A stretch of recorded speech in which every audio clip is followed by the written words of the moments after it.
ዶሚኒካ እንደተባለችውም ቀልብ የሚቀሰቅስ ቆንጆ ልብስ ለብሳ ሞቴል ውስጥ በመግባት ዲሚትሪ የተባለውን ነጋዴ ትጠባበቀው ጀመር። እንደተጠበቀውም ሀብታሙ ነጋዴ ዲሚትሪ ሽፍድ ያለ ሸፋዳ በመሆኑ በቀላሉ ነበር በዶሚኒካ እጅ ውስጥ የገባው። ከእርሷ ጋር ቁጭ ብሎ እንኳን ለማውራት ጊዜ አልነበረውም።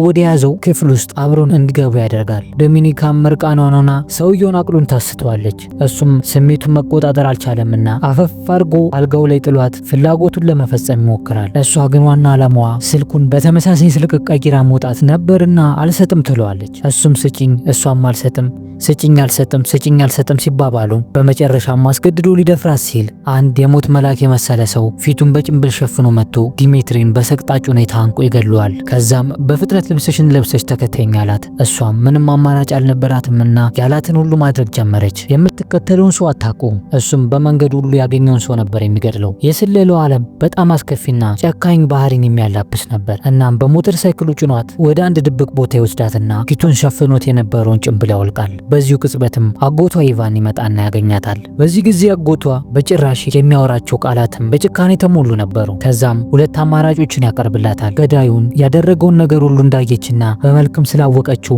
ኢቫን አሁን ሁለት ምርጫ ብቻ እንዳላት ነገራት። የመጀመሪያው የሰላይነት ስልጠናዋን ሰልጥና የተዋጣላት የሩሲያ ሰላይ መሆን፣ ሁለተኛው ደግሞ ምርጫውን እምቢ ብላ መሞት። ስለዚህ ከመሞት መሰንበት ብላ ዶሚኒካ በግልጽ የመጀመሪያውን አማራጭ ለመምረጥ ትገደዳለች።